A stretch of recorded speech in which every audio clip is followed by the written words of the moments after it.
So good morning, everybody. My name is Paul Taubman. My company is Digital Maestro. We're a website agency located here in Somerville, New Jersey. We work with clients all over the country, coast to coast, as well as in 6 different countries. So today's going to be a little bit different than actually some of the other talks that every. Sorry, wrong button. Sorry. My bad. Sorry, Paul. It's going to Continue. be different because it's the shortest one ever. So thank you very much. No, what I started to say is going to be a little bit different than what I've done before, and I don't think anybody else has done this. In the fact that this is really going to be just a Q&A, right? So last week I asked for some questions. People put them in the chat, as well as I did get a couple of emails that came in. So if you don't like the content, you ask the wrong questions.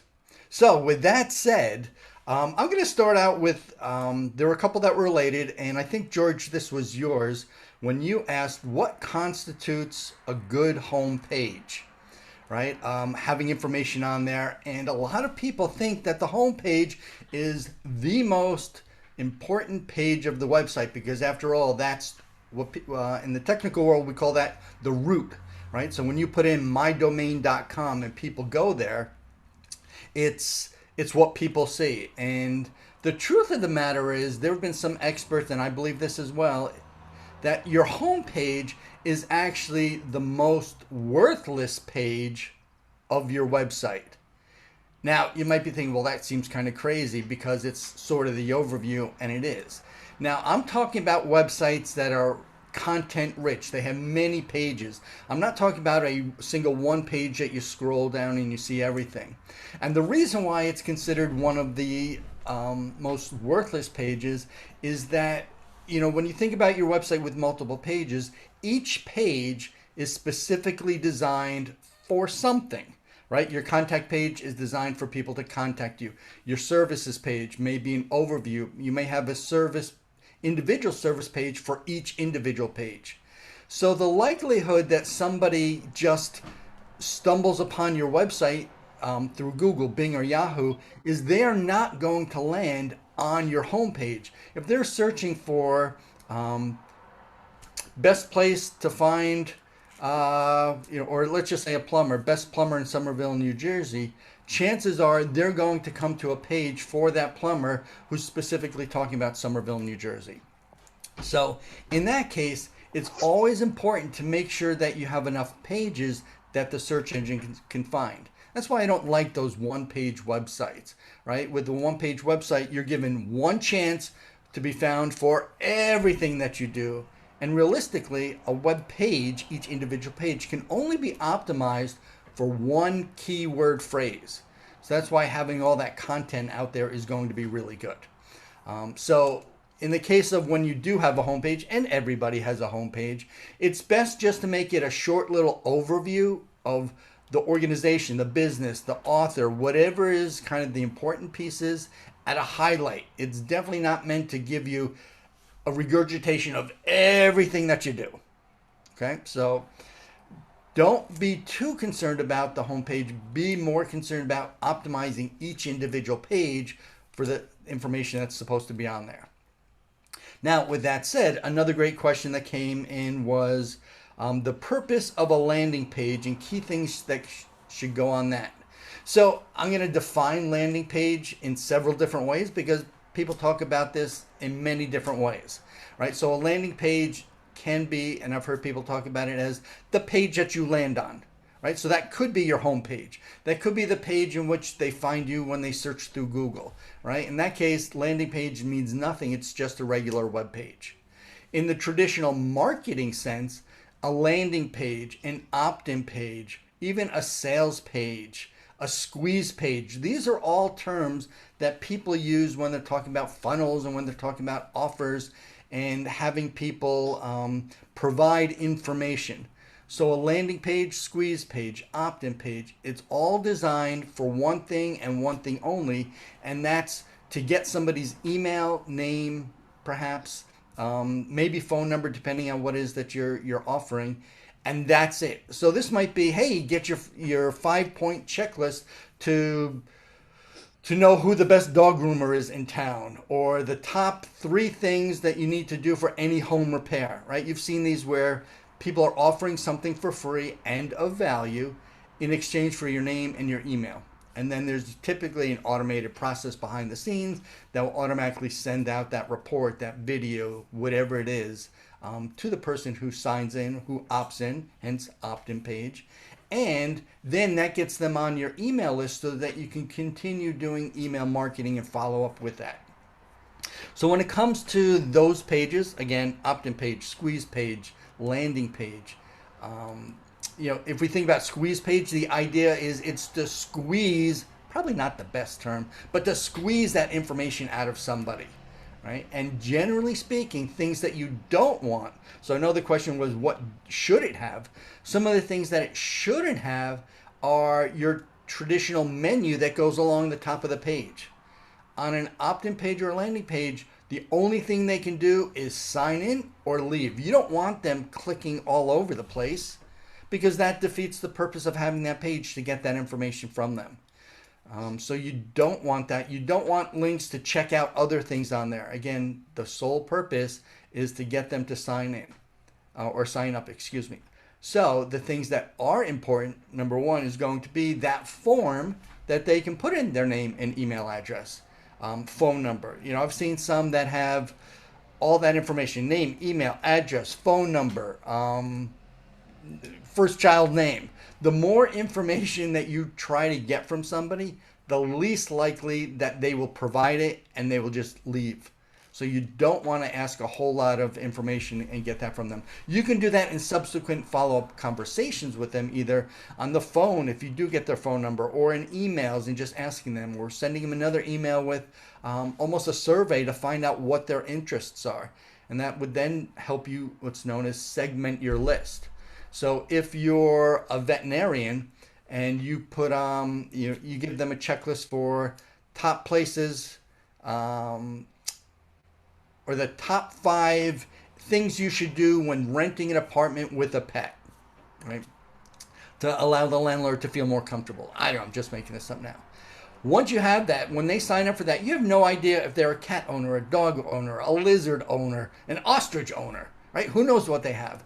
So in subsequent emails, you can send them out an email that says, hey, by the way, what kind of pets do you have? And give them a little checkbox that they can fill out.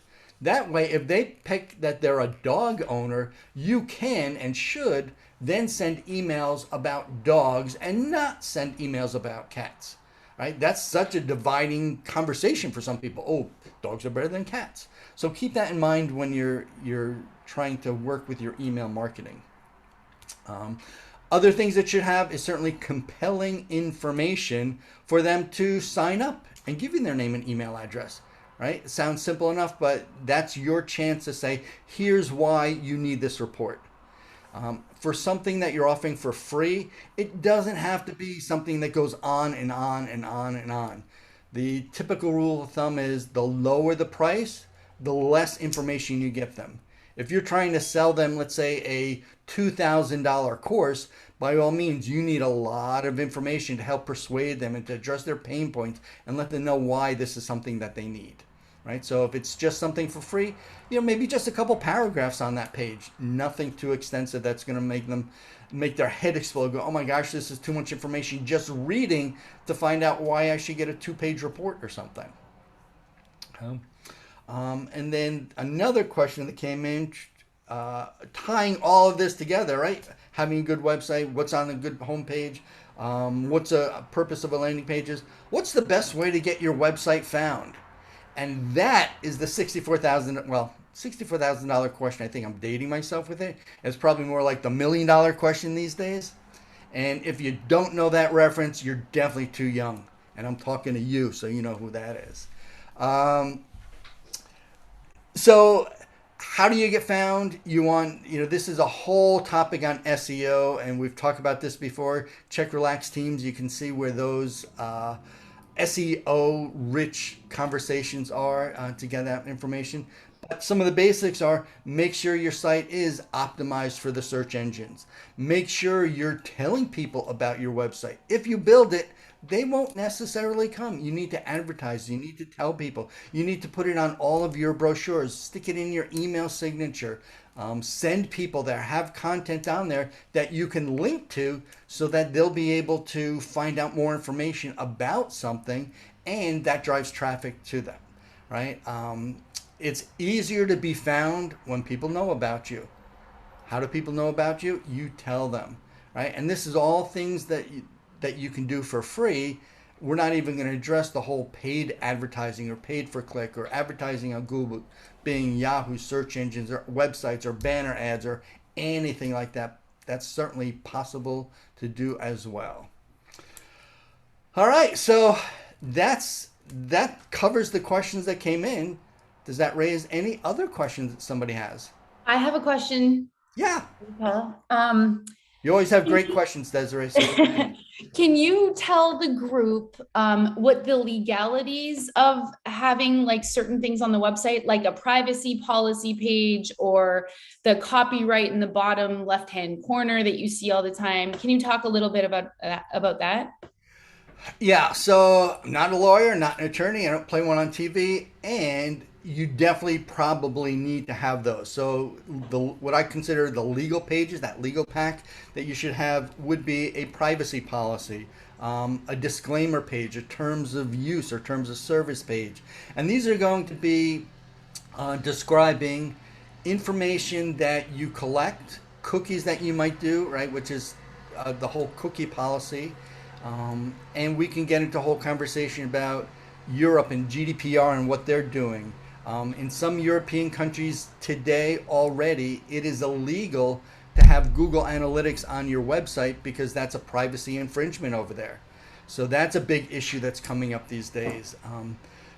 But the best thing that you can do is to have those pages that describe what it is that you do, what you collect, how people can contact you, to get removed from any email ad lists that they might be on from you, any information that they provided into your website, etc. Even in the US, different states, California, Colorado, Massachusetts, have their own individual legislation that you have to address on these pages. So if anybody has questions about that, I'd be happy to have a one-to-one with you and discuss those and how we address those and put those on all our websites. And the copyright notice, just I think the last part that you asked, Desiree, Yep. you should definitely do that just as added protection so that people know that they can't just simply copy and paste your stuff someplace else. It gives you a bit of added protection. Thank you, Paul. Anything else?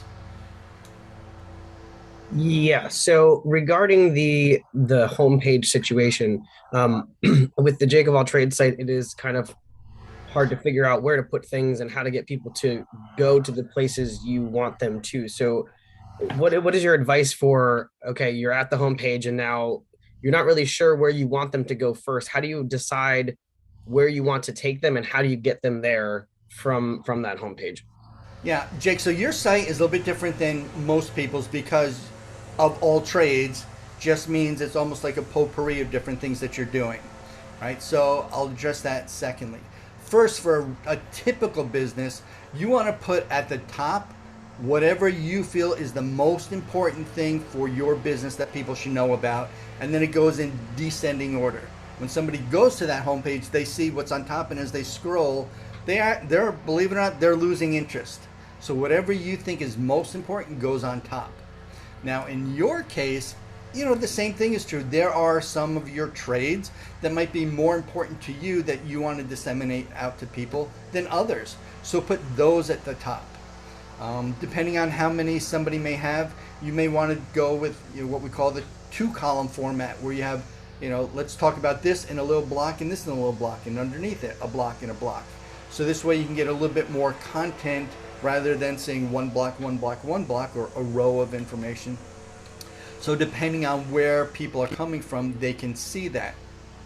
And this is why the home page is not necessarily most important, especially in your case. each of your pieces should link to a separate individual specialized page for the bookstore, for the Legal Shield, for right all the different things that you're doing. And that way those get optimized, so when somebody's searching for karaoke New Jersey, your karaoke page comes up. See all the places that you're going to be at. Makes Totally sense? good. Yeah, definitely. Thank you. Yeah. All right, I think that's it, unless there's anything else. Hope this was helpful. Again, if anybody has any questions, hit me up in the chat, or let's get together for a one-to-one.